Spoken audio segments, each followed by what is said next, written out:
Okay, get these contraptions started here.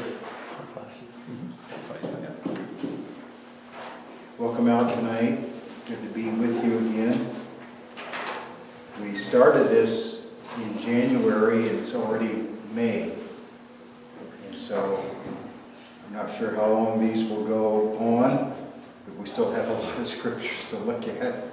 So if you bear with me, we may just continue until we decide to stop, never how long that is. So tonight is session number 8 overall, but you notice on the 3-page handout, I'm calling it Deep Dive number 2. And how I'm approaching this, we're taking the New Testament in sequential order, looking at each verse that speaks something about the end times and return of Christ. But as we move through that, there will be times that we'll stop and do a deep dive on a particular subject. We already did one on the Antichrist, comparing Christ and the Antichrist. We looked at many of the names of the Antichrist, how it's developed through the Bible. There's probably as much about him in the Old Testament as there is in the New Testament, maybe even more.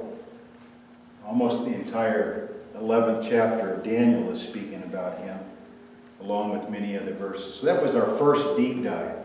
We devoted the whole session to looking at that. And last session, number 7, we got into this part of the board about the 4 days. So we talked about dates and numbers and events, and it stirred up quite a bit of interest and questions. And I know I just kind of like rushed through it. And so I thought it'd be a good topic to do a deep dive. So this is number 2, and I'm calling it Exactness of Time, God's Precise Use of Numbers. So session number 8, May the 3rd, 2022. You'll notice in these handouts they're much more detailed than the previous ones I've done for you. And I decided to do it this way because if you just look at it and your eyes start getting crossed, you see there's a lot of numbers, there's a lot of dates, there's a lot of events connected to those numbers and dates. And I've learned the hard way, when you try to do that as a speaker, and you got all these dates and numbers and events that you try to just throw out there, and you kind of got them worked out in your mind because you're the one who prepared it. But to the listeners, all these numbers and dates and events just get jumbled together. You're trying to write stuff down, and it gets really confusing. So I thought I'd just give you all the information. We're not going to be able to cover all of it in detail, so you'll have it to take home and look at yourself. We're mainly going to cover the 3-page handout. The other one, numbers in Revelation, are they literal or symbolic? This is something I put together a few months ago that I sent out to a group of people, so some of you may already have this. But I added this 1 page to the 3-page as just kind of a reinforcement. It confirms what I'm trying to get across in the 3-page handout. And so what I want to do is just kind of scan through it. Some of the verses we'll look at, some we'll just refer to, because I really do want to get through the 3 pages. And I start off with, 5 verses. There's probably 20 times that many that we could quote. But I'm just trying to establish this idea of exactness of time, how God is precise, and what that means when we study prophecy. So our theme verse, or our text verse that we started with in the very first lesson was Habakkuk 2:3. For the vision is yet for an appointed time. And I underline that because this idea of an appointed time, you see a few verses in Daniel and Acts, it uses the word determined. So this idea of God determines not just what happens, but when it will happen. He's a God that's on a time schedule. He's kind of committed himself to a time schedule. And some of his times may have some variableness to it, depending on the reaction of people. But mostly he has this framework of time out there in front of him. We call it the 7 days. We call it 6 days and the seventh day. We looked at last week, we had 4 days, 2 days, 1 day, then the 8th day. These are just kind of overall ways that God lays out this framework of time. So the vision is yet for an appointed time, and he's the one who appointed it. But at the end, it will speak, and it will not lie. In other words, it will prove itself true. Though it tarries, wait for it. There's where the faith and patience of the saints comes in. Because it will surely come, the certainty of it, it will not tarry. Daniel 8:19, for at the appointed time the end shall be. So when will the end come? At the appointed time. Jesus said when he was here, and it may not be true of him now, but it may, we just don't know. But when he was here in the flesh, he said, of that day and hour no one knows, neither the angels, and in one place it says, neither the Son. That's really interesting, isn't it? We think maybe that he gave up some of his privileges when he took on a human form. And while he was here, he may not have known when his return would be. Only the Father, he said. Now that he's back with the Father in his glorified body, at the right hand of the Father, he may know the actual time. Daniel 9:27, the prophecy of the 70 weeks, even until the consummation, which is determined. Daniel 11:36, for what has been determined shall be done. So, the sovereignty of God, the ability of God to bring about the events of the future on a particular time schedule. Acts 4:28, to do whatever your hand and your purpose determined before to be done. Now, as we go through these 3 pages, the second paragraph is really like the heart or the thesis of this handout. It's really the main point. All the details of the dates, the events, the time, the numbers, and all that, even though each one of them are very interesting and very important, but I'm trying to throw a lot of them at you to serve the purpose of this second paragraph. One of the underlying truths about exactness of time, of God working out prophetic events, is it puts on display a God with a grand plan on a time schedule, a God of order and precision, in contrast to Satan's chaos and disorder. The current events on the world, and that could be Elon Musk buying Twitter, everybody going crazy. It could be the leaked document of the Supreme Court about Roe versus Wade, and everyone's going crazy. Everyone's going crazy about everything. That's chaos and disorder. So the current events on the world and national stage shows both of these at work side by side. God's order, Satan's disorder. And Satan's using disorder to corrupt and erupt and cause chaos, confuse people. God's using the same events to bring about his purpose. It's pretty amazing. So God is allowing Satan to work his chaos and disorder in order for things to fall apart, because that's part of God's plan. Things are going to fall apart.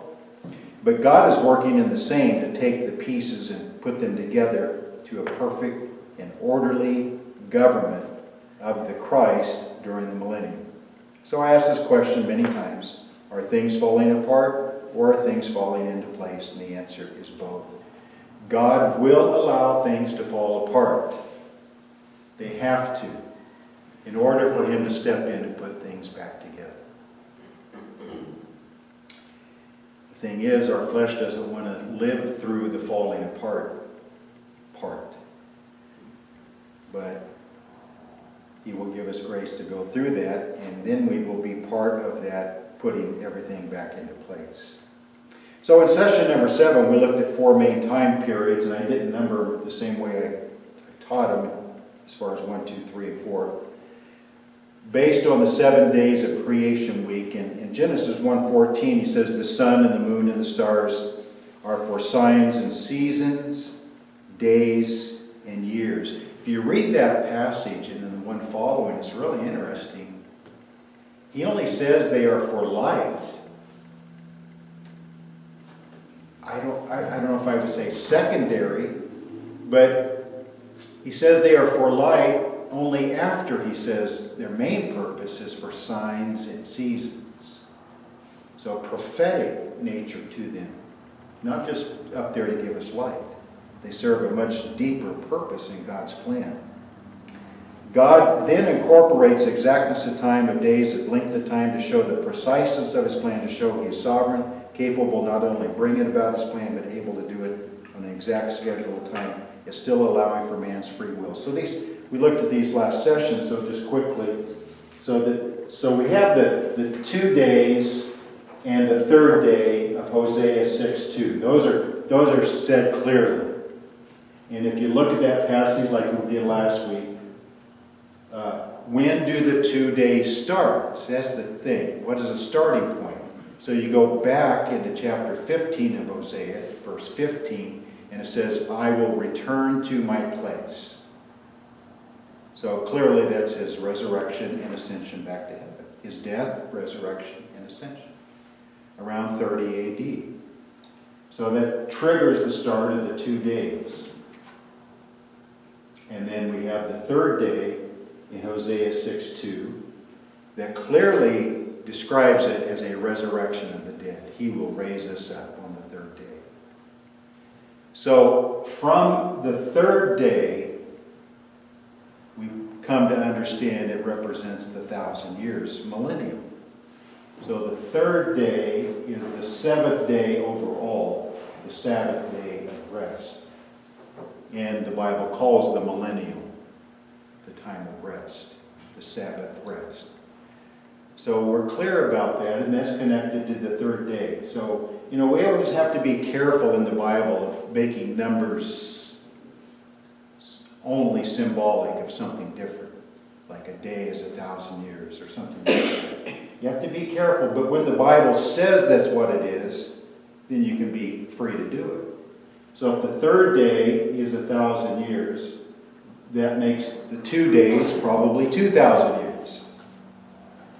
And so we surmise that if he died and ascended at 30 AD, if you move forward 2,000 years, we're just about there, aren't we? And Gary J has been sending me some interesting information the last few days about the Great Reset that we're all hearing about. And so I've done further study on that this week. The World Economic Forum, all the world business leaders, economy leaders, political leaders meeting in Davos. And their stated purpose is that the last couple of years especially, we have seen how governments, economies, healthcare systems have failed in their response to COVID. And included in that is the different systems of governments, communism, socialism, capitalism. Their conclusion is that they all fell short. So we need to develop a common system for all the major nations of the world so that when another crisis comes along, the reaction can be quicker, more unified, more effective. At least that's what they claim. And it sounds wonderful, doesn't it? It really does. That's the deceptive. That's why Jesus all the way through kept saying, do not be deceived. The great quality leading up to the return of Christ is deception. So you read something like that, you think, yeah, everything was a mess, upside down. No one knew what they were doing. Everything was not just confusing, but it's frustrating. Every time I had to try to contact my doctor, I had to jump through hoops and wait too long, and something's got to be done. And that's what everyone says. Something's got to be done. Well, the World Economic Forum and the Great Reset, they're saying, we're working on it. And so trying to develop a plan that will be accepted. And some of the information, you do your research about the Great Reset. Some of their goals seem to be connected to the year 2030. It's kind of like their aim. So, we're talking about exactness of time. We know the third day is exactly 1,000 years.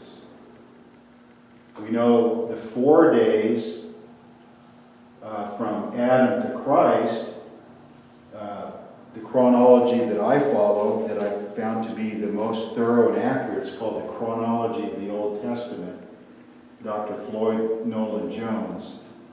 It's really for nerds. I mean, it's really like heavy. You got to slog through a lot of history, dates and stuff for them to prove their points. But I have confidence in him, and he agrees with Bishop Usher, and he says it was an independent study that Adam created 4004 BC. Jesus was born, what became, not 0, but it became 4 BC when we were better able to designate calendars and time. That's exactly 4 days. So that's kind of spooky when you think about it. If they are correct, that was exactly 4,000 years. We know the last day is exactly 1,000 years. So why should we not expect these 2 days between his two comings to be 2,000 years? Now, Gary surmised that if the Great Reset is designed to really kick in at 2030, could that be the same as the setting up of the mark of the beast, the breaking of the covenant, and all of that, which happens in the middle of the 7 years? So not only are these 4 days maybe exact, the last day is exact, the 2 days probably are exact, but this number 3 I put, these 7 years, the 70th week of Daniel, is also exact. We're going to look at timestamps on those in a minute. So Gary surmised that maybe it's the middle that's about 2030. And I find that interesting. Instead of Christ returning in 2030, maybe it's the middle, because what happens in the middle of those 7 years? One of the things that happens, according to Revelation 13:3, is there's some kind of mysterious death and resurrection event of the Antichrist. So is it exactly at the 2,000 years that the great rebel, the great imitator, the Antichrist, in some way duplicates what Jesus did in 30 AD? That's a pretty big deal if that happens. And then Christ might return 3.5 years later, 2033, 2034. So that would mean the start of this, which is kind of a peaceful time in most ways, the signing of the covenant around 2026, 2027 or something like that. So, we don't know, but what we're trying to establish tonight is God seems to be very precise on so much of his timing, that what are we going to do with this? Are we going to say, well, it may be hundreds of more years? Are we going to say it's open-ended when so much of what we're looking at tonight is very precise? So let's continue. I already read that next part. These 4 periods we looked at in session 7 are, and we just went through them. I'm given other examples of exactness of time, such as Genesis 7:4, after 7 days I will cause it to rain. Well, when God told Noah 7 more days it's going to start raining, did he mean 6 or did he mean 8? He meant 7. So, is Noah just going to well, God, I thought you meant kind of 7, about 7. So I'm still not ready after 7 days. Can you give me a few more days? No. Again, I will cause it to rain on the earth for 40 days and 40 nights. And the Bible says that's exactly what, not 39, not 41, 40. 7:13, on the very same day, I like the King James word on this, self-same. For some reason, I just like that word. Self-same, somebody had emphasis to it. Noah entered the ark. And when God established his covenant with Abraham in Genesis 17:12, he who is 8 days old among you shall be circumcised. He goes on to say, whoever is not shall be cut off. If you don't cut off, you'll be cut off. It's interesting. Would God accept it if you were circumcised on the 7th day, the 9th day? Did it have to be the 8th day? See, it's precise, isn't it? He's not saying, I'll leave it up to you. He's saying, I want you to put this on your calendar, 8 days after the birth, circumcised. Then we get into some longer periods of time. Exodus 12, 40 and 41 came to pass at the end of the 430 years on that very same day, self-same day. It came to pass that all the armies or hosts of the Lord went out from the land of Egypt. From a starting point to an ending point was exactly 430 years. And that starting point and ending point is clarified in Galatians 3:17. It was 430 years exact from the initiation of the Abrahamic covenant in Genesis 12, 1 through 5, and him entering into the land of promise, to the law covenant, Exodus 19. So Floyd Newell Jones places this when God initiated the covenant in Genesis 12 at 1996 BC. The second, 491. I don't think I have the right years in that.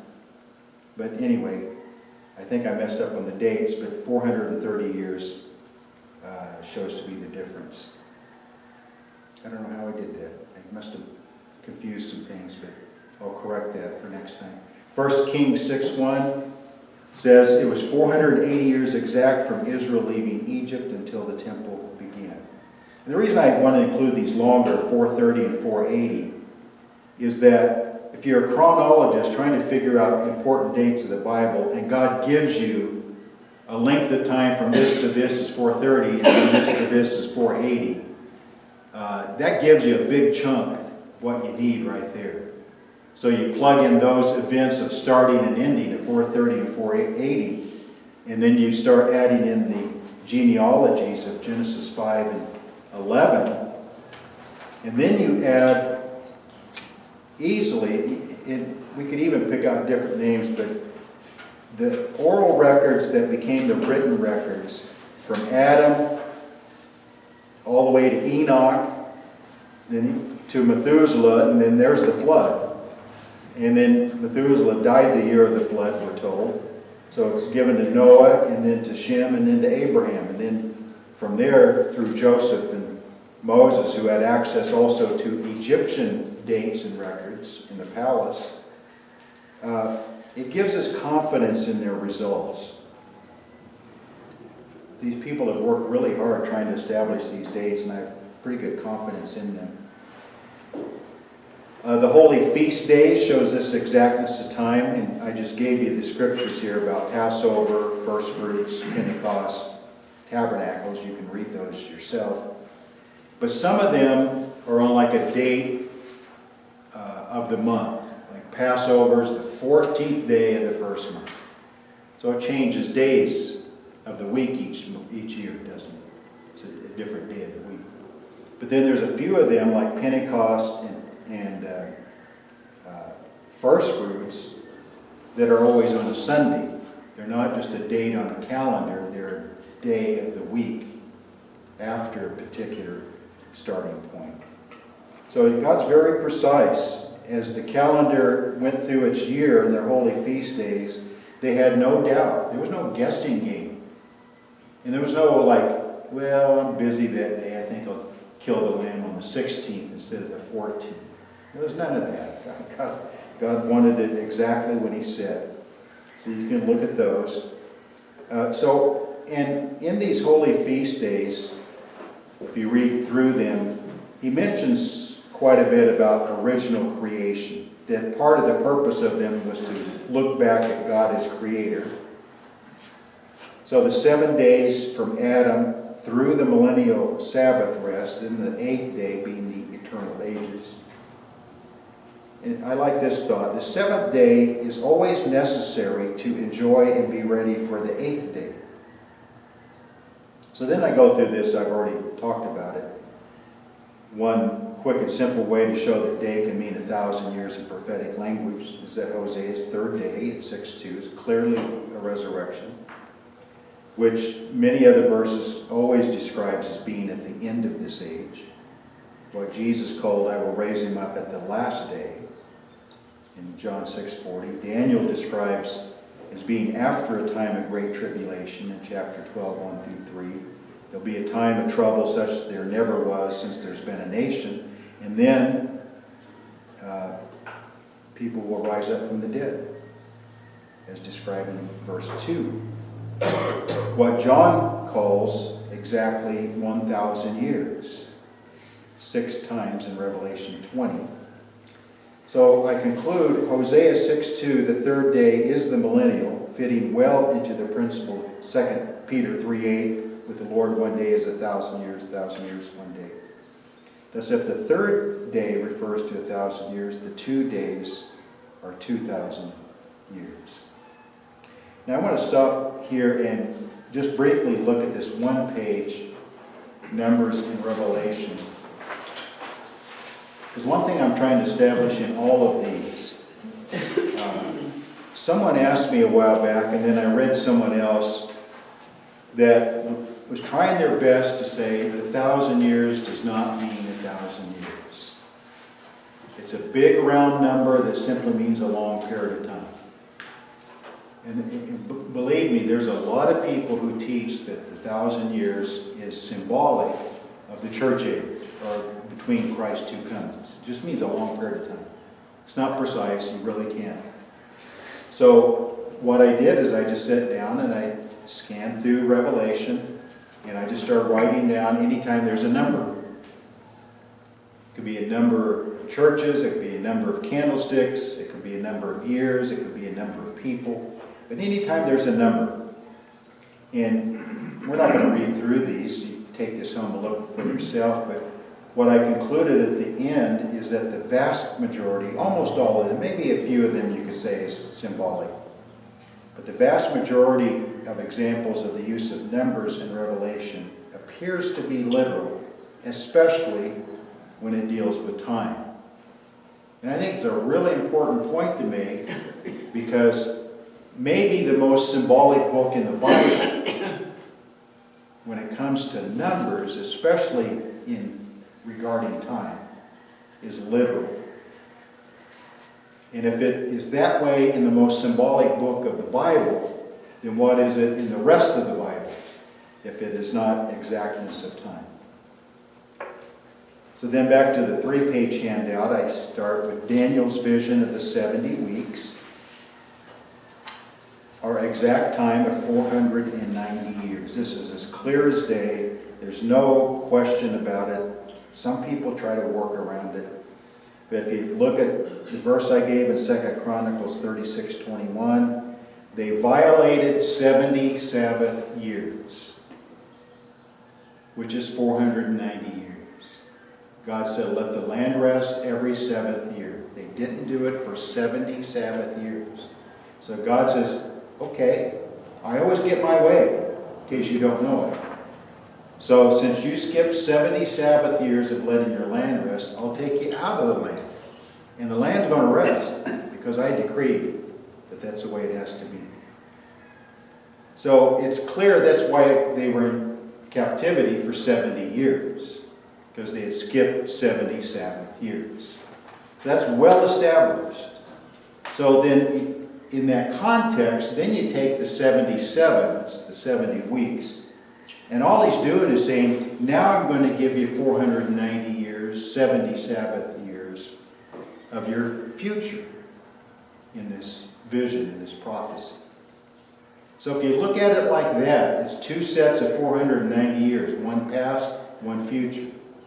That kind of removes all doubt that the 77s are 70 sets of 7 years, 70 Sabbath years, 490 years. The first 69 weeks equal 483 years. And this is where Floyd Nolan Jones, in his book, really helped me out. Because I used to try to have a starting point of 445 BC instead of 454 of the decree of Artaxerxes Longimanus in Nehemiah 2:4-8. What Floyd Nolan Jones learned through more complete research is that Artaxerxes actually served as co-regent with his father for 9 years. That needs to be counted into that. So you add 9 years to the 445 that most people use, like Sir Robert Anderson and others. And then 454 BC, you move 483 to 69 weeks forward. There's no 0 year. It equals 30 AD, the year of Christ's death. Just real simple math. You don't have to figure in lunar years. You don't have to figure in 30-day months. You don't have to figure in leap years. Sir Robert Anderson in his famous book does a lot of that, and it looks, it's great work. But it's like you have to work too hard at it, and then he still doesn't quite get to the death of Christ. But it's close. So here's a real simple equation at the end of that paragraph. 454 BC is the starting date, brings you to 0, and then Christ dies at 30 AD. That's 484 years, but you have to lessen it by 1, because from 1 to 0, 0 to 1 is not 2 years. You go from 1 BC to 1 AD. So it's not 2 years, it's 1 year. So you got to eliminate 1 year. It's 483 years, 69 weeks. Exact time from a decree to rebuild the city to the Messiah being cut off to the exact year, 483 years. That's pretty exact. So in Daniel 9:27, there is 1 week being the 70th week. And then that verse says, in the middle of the week. So that's why we have 2 periods of 3.5 years.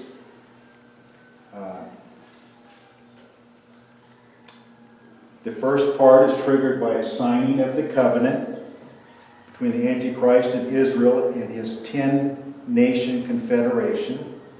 The last half is triggered by the breaking of that covenant, a setting up of the abomination of desolation, concluding with the total collision of Antichrist and Christ, the mystery of iniquity, the mystery of godliness.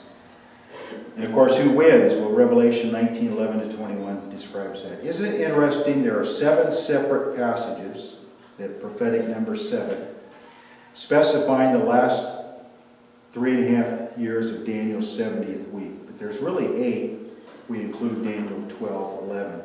There's this principle in the Bible often. 7, but not really, 7 but 8. It's like one's tacked onto it or comes before. It's like 7, but I'm really talking about 8, because 8 is always the number of new birth, regeneration of all things.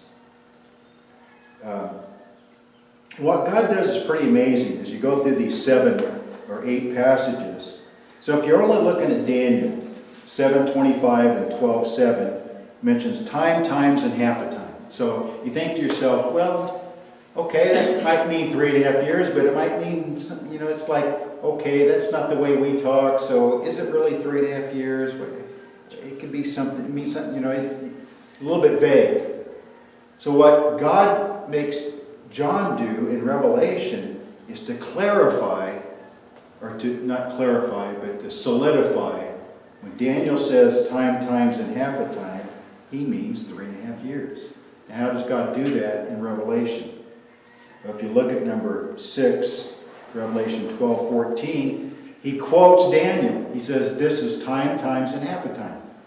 But what does he do? How does he surround that statement of time, times, and half a time? Other events happening at the same time, in number 3, he calls it 42 months. Number 4 and 5, he calls it 1,260 days. in number 7, 42 months.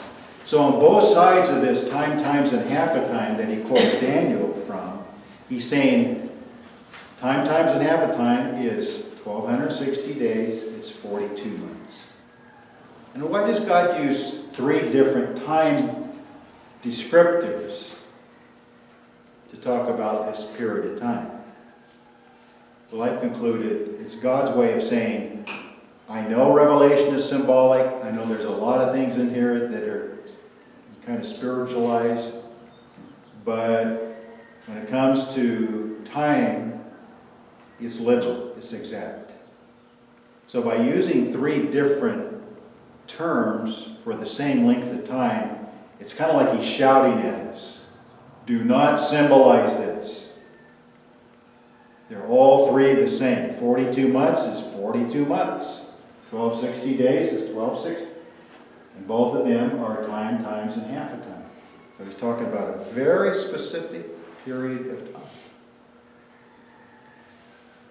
But just in case we think we got it all worked out, God says, but I want to throw you a little curveball. Just so you don't get too high and mighty and think you have all the answers. That's where Daniel 12:11 comes in. 1,290 days. Blessed is he comes into the 1335, which I did not put in here. Most people say the 1290 days extends beyond this 30 days extra here. So it extends it out beyond the 1260. I've kind of come to the conclusion it actually might be talking about 30 days on this side. So in other words, the 1290 and the 1260 have the same ending point, but a different starting point. And I'll get into that at some point, why I've come to that conclusion. Be that as it may.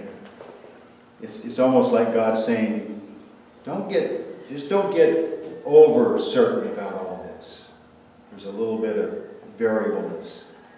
And all of these 3.5 years is the same as when Satan is cast out by Michael in Revelation 12. He knows that he has a short time. That's Satan's short time. One thing that really stood out to me, I've never really thought about it this way before, but Jesus said, look to Daniel in Matthew 24:15. Look, he's basically saying, I'm not going to cover everything in Matthew 24, so if you want to know more details, go study Daniel. He could have said Isaiah, he could have said Jeremiah, he could have said any, Ezekiel. He could have said any of the prophets, but he said, look to Daniel. So evidently there are keys in Daniel that are not in any other book. One amazing thing to note about Daniel in the 7 days, if we're looking at the 7 days overall, the 7,000 years, Daniel concluded his life and gave us his wonderful book of prophecy. I can't really draw it on that line. About 500 BC, which is interesting, isn't it? 3.5 days, 3.5 days, 3,500 years leading up to Daniel, 3,500 years. It's like God, for some reason, chose Daniel and said, I'm going to pluck him right in the half week, in the half of the 7. 3.5 and 3.5, if each is 1,000 years. So it's just one of those things that's fascinating to me that just kind of solidifies a lot of this. Christ's birth was an exact time. In due time, he was born of a woman. He was born exactly when he was supposed to. His death was an exact time. In due time, Christ died for the ungodly. He died on the correct Passover day, in the correct year, so that there could be 3 days and 3 nights before first fruits on Sunday. So since Passover changes days of the week each year, but first fruits has to be a Sunday. So God had to choose the correct year for all that to work out. He was able to follow his own sovereign predestined timeline, I quote Acts 2:23, him being delivered by the determined counsel and foreknowledge of God, and still allow man's free will. This is one of the amazing things that God is able to do. Is his sovereignty is firm, but he still allows man's free will. So they were still able to carry out their plans to kill him so that they could still be guilty of premeditated murder. And so Peter says in Acts 3:13 through 15, that's when he says, "You have taken by lawless hands, and you have murdered the Prince of Life." So in their minds, they were operating of their own decisions and free will, but God's timetable, sovereign plan was being worked out at the same time. So neither one was violated. Their free will was not being violated. God's sovereignty was not being violated. And he does a lot of that regarding his second coming. His resurrection was an exact time on first fruits, the Sunday after Passover and Sabbath. And I like this thought. Just as he was raised on the third day, we will be raised on the third day. Hosea 6:2. The return of Christ will be an exact day. It shall be one day which is known to the Lord, Zechariah 14:7, very possibly on a Jubilee, because on the Jubilee there is a trumpet of the Jubilee to sound on the 10th day of the 7th month on the Day of Atonement. I just like to think the 7th, the last trump, will be blown in a Jubilee year, because that's the trumpet is not blown on the Day of Atonement in a regular year. The trumpet is only blown on the Day of Atonement on a Jubilee year. It's every 49 years. Ezekiel 39:8. Wouldn't it be perfect if Christ came back on the Day of Atonement in a Jubilee year? Well, if all this exercise that we've gone through, the exactness of time, is halfway correct, that makes sense. That'd be a perfect day for him to come back. Ezekiel 39:8, surely is coming, it shall be done. This is the day of which I have spoken, that great day of God Almighty. So whether Jesus returns exactly 2,000 years or 2 days after his death and ascension of 30 AD is his call. But world conditions sure seem to be building to a climatic big change. So then I start talking about the World Economic Forum, and I already kind of covered that. It's very interesting. The Antichrist has his death and resurrection event at the 3.5-year point of the 7 years. Very similar and an imitation of Jesus dying and raising after a 3.5-year ministry, probably, along with his death happening about 3.5 days after his triumphal entry into Jerusalem. The Jews were told on the 10th day of the month, go pick a lamb, bring it to your house, keep it 3.5 days, on the 14th day, kill it. Christ is the Lamb of God in Jerusalem on the 10th day of the month. On the 14th day, he was killed as the Lamb of God. Jesus, just like Jesus died outside the gate of Jerusalem. So he was tried inside Jerusalem, but he was taken outside the gate to be killed on Mount Calvary. Antichrist will meet his fate just outside of Jerusalem after his own triumphal entry. Isn't that his own triumphal entry? When he sits in the temple and declares himself to be God? Where is that? It's in Jerusalem. Daniel 11 talks a lot about the Antichrist coming in to conquer Jerusalem. He's going to try to make Jerusalem his capital city because he's the imitation Christ. He's trying to imitate everything about Christ that he can. And that's part of it. But when Christ comes back, splits the Mount of Olives, and the blood flows, and he destroys the Antichrist, it seems to describe in Daniel and other places that he's drawn Antichrist out of the city to try to prevent Christ from coming back.